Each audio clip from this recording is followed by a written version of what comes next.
Generative AI क्या है। अब जनरेटिव एआई में देखो एक शब्द है जनरेटिव, तो ध्यान से समझिएगा। एआई मैं फिर बता दे रहा हूं क्या है, तकनीकी है। जनरेटिव एआई जो है वह नॉर्मल एआई की क्या है, एक उन्नत तकनीकी है जो न ही केवल पहले से जो डेटा है उनका विश्लेषण करती है, उनसे सीखती है और आपके सामने एक नए डेटा को प्रेजेंट करती है। यानी कि एआई नए डेटा को प्रेजेंट नहीं करती है, लेकिन जनरेटिव एआई क्या करती है, जो पहले से डेटा है उस पहले से डेटा को रीड करके आपके द्वारा पूछे गए क्वेश्चन का वो नए डेटा के रूप में क्या करती है, जवाब देती है।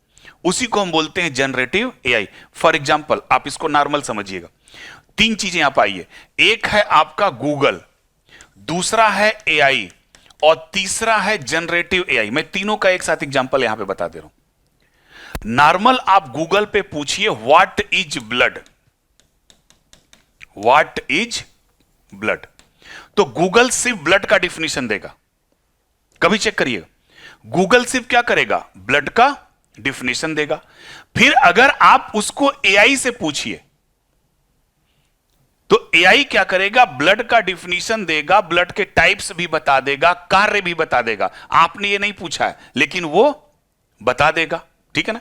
लेकिन जो ये एआई बताएगा, जो पहले से डेटा है ना, इस ब्लड के बारे में जितना भी डेटा है उसको रीड करेगा और उसी में से आपके लायक डेटा को क्या कर लेगा, उठा के दे देगा, ठीक है ना।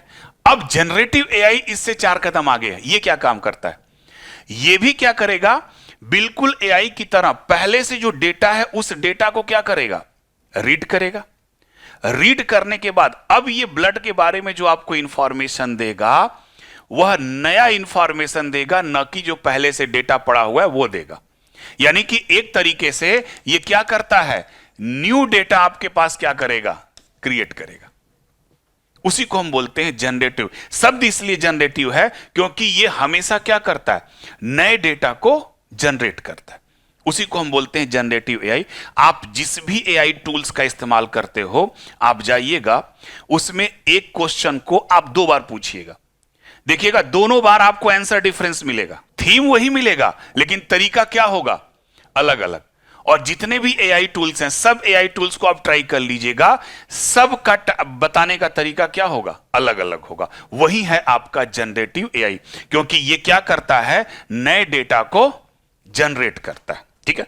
और इसी जनरेटिव एआई के तहत क्या इस्तेमाल होता है, लार्ज लैंग्वेज मॉडल। क्या इस्तेमाल होता है, लार्ज लैंग्वेज मॉडल। ध्यान से समझिएगा। अब जनरेटिव एआई अगर दुनिया भर में ब्लड के डेटा को डिटेक्ट कर रहा है, ब्लड के परिभाषा को डिटेक्ट कर रहा है, तो ऐसा नहीं कि ब्लड का परिभाषा केवल हिंदी में ही दिया गया हो, अंग्रेजी में भी हो सकता है, फारसी में भी हो सकता है, रसियन में भी हो सकता है, अमेरिकन इंग्लिश, ब्रिटिश इंग्लिश, ठीक है ना। तो लार्ज लैंग्वेज जो मॉडल होता है, ऐसी मशीनें होती हैं जो बृहद स्तर पर अलग अलग भाषाओं को क्या करती हैं, ट्रैक करती हैं। तो जनरेटिव एआई ऐसे एल्गोरिदम का उपयोग करती है, यानी कि लार्ज लैंग्वेज मॉडल का उपयोग करती है, जो कि डेटा को क्या करती है, प्रॉपर डिटेक्ट करके, और इन्हीं लार्ज लैंग्वेज मॉडल की मदद से आपके सामने क्या करती हैं, एक नए डेटा को प्रेजेंट करती हैं, ठीक है ना।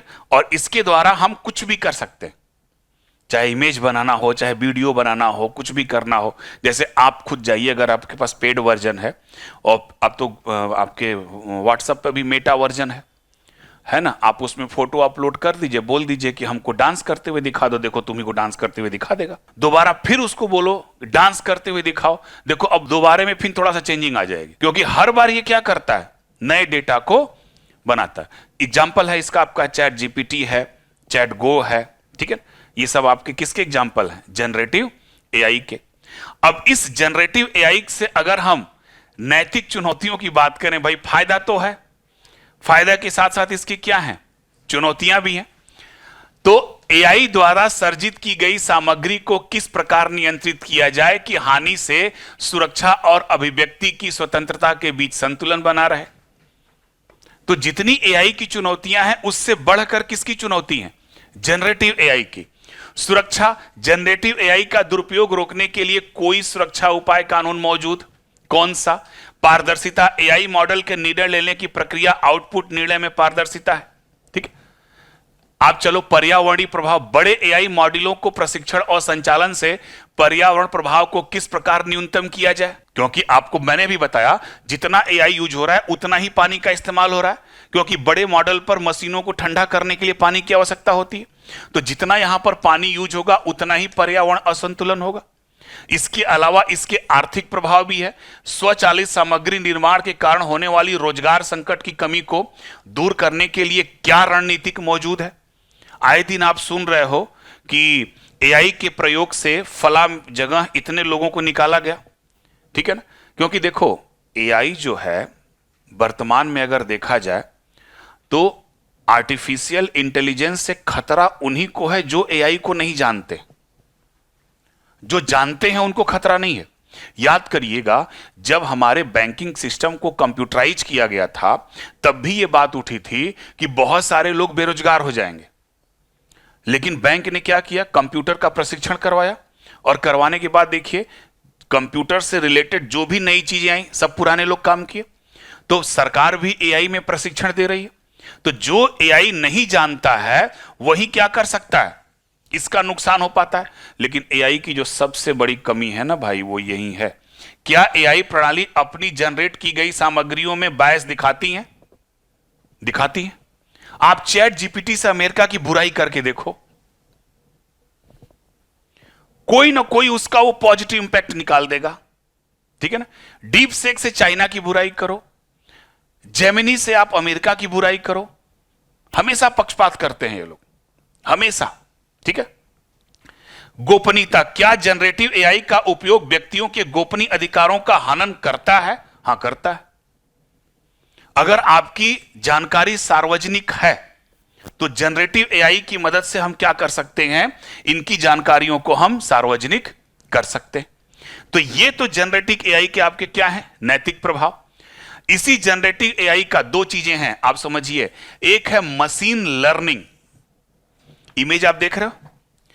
तो मशीन लर्निंग में आपको deep learning, algorithm, learning, analyse करना, इंप्रूव करना, autonomous, natural network, classification, data mining, और फिर बीच में क्या है? एआई।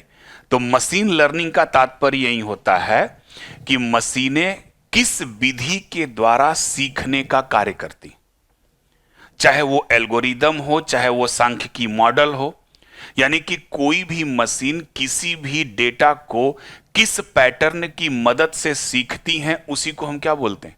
मशीन लर्निंग बोलते हैं। और इनके सीखने का तरीका कोई भी हो सकता है, एल्गोरिदम है, ये इंप्रूव, यानी इन सब सारे सिस्टम को मिलाकर मशीन क्या करती है? किसी भी डेटा को बेहतर तरीके से क्या करते हैं? सीखते हैं। ठीक है ना? जैसे मान लीजिए कि किसी मशीन को हमने दिया, ब्लड को ही पकड़ो कि ब्लड क्या है। अब ब्लड के बारे में पहले से डेटा है उसको रीड करेगा। रीड करने के बाद वो फिर क्या करेगा? अब उसको लर्निंग करने के बाद उसमें इंप्रूव करेगा कि आपको जो जानकारी दी जाए वो किस तरीके से दी जाए। और ये सब बहुत तेजी में होता है क्योंकि बहुत सारे कंप्यूटर और नोट्स इसके लिए क्या होते हैं? जुड़े होते हैं। तो मशीन लर्निंग का सीधा सा मतलब यह होता है एल्गोरिदम और सांख्यिकी का उपयोग करके डेटा पैटर्न को पहचानना और समय के साथ उसमें क्या करना? सुधार करना। यही कहलाता है आपका मशीन लर्निंग। देन उसके बाद आता है डीप लर्निंग। ठीक है ना? तो मशीन लर्निंग के बाद आती है आपकी डीप लर्निंग। तो डीप लर्निंग भी मशीन लर्निंग का एक रूप है जो डेटा से ज्ञान प्राप्त करने के लिए किसका इस्तेमाल करता है? आर्टिफिशियल न्यूरल नेटवर्क, यानी कि एक तरीके से कृत्रिम तंत्रिका नेटवर्क का उपयोग करता है। और इसी की वजह से वह मनुष्यों जैसा क्या कर लेता है? सोचने की क्षमता डेवलप करता है। न्यूरल नेटवर्क पता है ना? न्यूरल नेटवर्क यानी कि डीप लर्निंग क्या है? डीप लर्निंग इसी मशीन लर्निंग परिवार का क्या है? हिस्सा है। ठीक है ना? बस इतना समझ लो कि हमने कहा कि ब्लड क्या है, तो ब्लड के बारे में तो बताया क्या, मशीन। लेकिन अब इस ब्लड के अब अंदर चले जाओ, आरबीसी, आरबीसी में हीमोग्लोबिन, हीमोग्लोबिन में ऑक्सी हीमोग्लोबिन, ऑक्सी हीमोग्लोबिन में परऑक्सी हीमोग्लोबिन। अब वो क्या है, किसी भी डेटा को कहां तक, अंततः डीप लेवल तक जो समझने की क्षमता डेवलप होती है जिस मशीन में, that is called deep learning. और डीप लर्निंग इसी मशीन लर्निंग परिवार का क्या है, एक समूह है, ठीक है ना। और यही डीप लर्निंग और मशीन लर्निंग मिलकर क्या करती हैं, कृत्रिम बुद्धिमत्ता को बनाती हैं, वह तकनीकी जो मशीनों को मानव व्यवहार की नकल करने में सक्षम बनाती हैं। मशीन लर्निंग उप समूह है किसका, लर्निंग का, जिनका उपयोग करके मशीनों को अनुभव के साथ बेहतर बनाने में सक्षम करता है। और डीप लर्निंग इन्हीं का उप समूह है जो मल्टी लेयर न्यूरल नेटवर्क की गणना को क्या करता है, संभव बनाता है। तो अगर आप लोगों ने न्यूरॉन्स पढ़ा होगा तो आपको पता होगा कि अरबों खरबों न्यूरॉन्स क्या होते हैं, आपस में जुड़े होते हैं, और इनको कंट्रोल कौन करता है, central nervous system. Central nervous system यही तो है, और सेंट्रल नर्वस सिस्टम एक है, और उस सेंट्रल नर्वस सिस्टम के द्वारा आपका पूरा न्यूरॉन्स कंट्रोल होता है, स्पाइनल सिस्टम द्वारा स्पाइनल नर्व कंट्रोल होता है। तो यहां पर अरबों खरबों नोट्स, हजारों नोट्स जो कंप्यूटर हैं वो मिलकर क्या करती हैं, डीप लर्निंग, और डीप लर्निंग मशीन लर्निंग, और मशीन लर्निंग फिर क्या, एआई। तो मशीनें जो सीखने की क्षमता करती हैं। अब ये मशीनें सीखती कैसे हैं, ठीक है ना। तो उसके लिए आता है लार्ज लैंग्वेज मॉडल। क्या आता है, लार्ज लैंग्वेज मॉडल। तो लार्ज लैंग्वेज मॉडल एक प्रकार की एआई मॉडल है जिसे लिखित मानव भाषा और पाठ्य डेटा की विशाल मात्रा को पहचानने, उत्पन्न करने, अनुवाद करने या फिर गहन शिक्षण के लिए इनको क्या किया जाता है, प्रशिक्षित किया जाता है। यानी कि मशीनों के अंदर कैसे मशीनों को प्रशिक्षित किया जाए, उसी के लिए है आपका लार्ज लैंग्वेज मॉडल। अब इसमें जो आपका नेचुरल लैंग्वेज होता है, यानी कि प्राकृतिक भाषा जो प्रसंस्करण होता है, इसमें कंप्यूटर मानव भाषा को कैसे समझते हैं, कैसे व्यवहार करते हैं और उनका कैसे उपयोग करते हैं, ठीक है। तो अब ये जो नेचुरल लैंग्वेज प्रोसेस होता है, ये इन दोनों से मिलकर बना होता है, एक भाषा की समझ और दूसरा भाषा का निर्माण।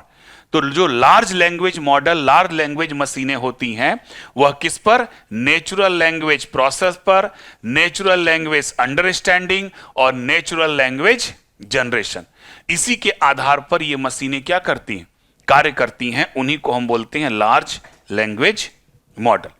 अब इससे थोड़ा सा एक हल्का प्रारूप होता है, उसको हम बोलते हैं small language model, SLM, large language model, और दूसरा कौन सा, स्मॉल लैंग्वेज मॉडल।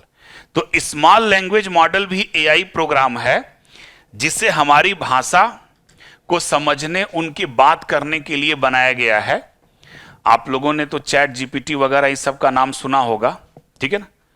तो आप इतना बस समझ जाइए कि लार्ज लैंग्वेज मॉडल और स्मॉल लैंग्वेज मॉडल में अंतर क्या है।